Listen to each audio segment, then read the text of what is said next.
Kota Denpasar baru saja merayakan HUT ke-236 akhir Februari 2024 lalu.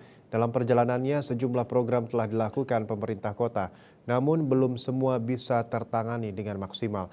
Setidaknya ada 3 persoalan yang mesti ditangani dalam waktu dekat, yaitu sampah, kesemrawutan kabel-kabel optik, serta penyediaan air bersih kepada masyarakat. Wali Kota Denpasar Igen Jayanegara didampingi wakilnya Kade Agus Aryawibawa mengatakan sejumlah program telah dilakukan. Namun akibat adanya kebijakan pemerintah pusat terkait dengan masa jabatan yang tidak penuh selama 5 tahun, mengharuskan pihaknya kini harus menuntaskan program yang belum terrealisasi dengan maksimal.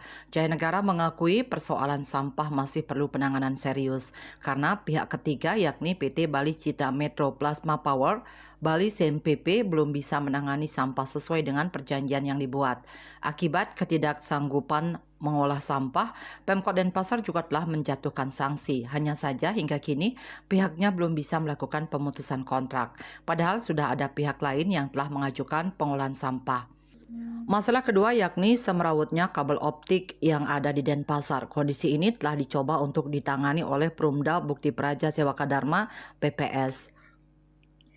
Saat ini sedang proses studi kelayakan untuk selanjutnya ditangani secara fisik, yakni penanaman kabel-kabel optik tersebut agar tidak melintang di atas lagi. Namun tahap awal ini baru diuji coba di pusat-pusat kota saja.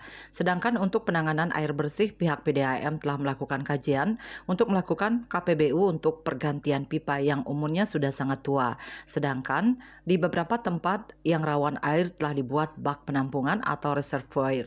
Seperti di Monang Maning dan Serangan. Yang terakhir ada bantuan dari Korea juga untuk membantu penyediaan air bersih ini.